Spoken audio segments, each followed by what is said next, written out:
রবিবার 10ই মার্চ 2024 ইংরেজি বেলা 1টা নাগাদ সাংসদ বিপ্লব কুমার দেবের উপস্থিতিতে সাব্রুমের ঋষি অরবিন্দ মিলন আয়তনের অনুষ্ঠিত হয় বিবেকানন্দ বিচার মঞ্চের দক্ষিণ ত্রিপুরা জেলা ভিত্তিক দ্বিবার্ষিক সম্মেলন।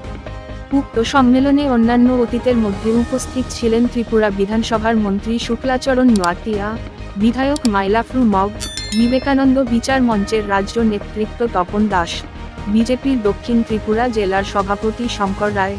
সভাপতি হিসেবে উপস্থিত ছিলেন বিবেকানন্দ বিচার মঞ্চের নেতৃত্বে বিপ্লব দাস এবং আহ্বায়ক টেন্ডু চৌধুরী সহ একাধিক রাজনৈতিক ব্যক্তিত্ব।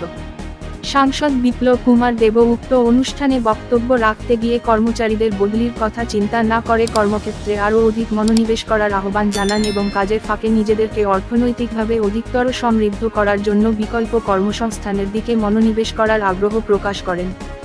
পাক্কা কর্মচারী হোক, সে কোনো বিজনেসম্যান হোক, সে কোনো পলিটিশিয়ান হোক,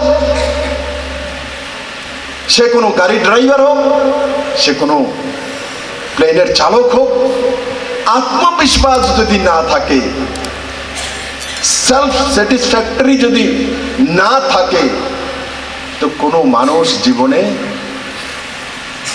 দাঁড়াতে পারে না।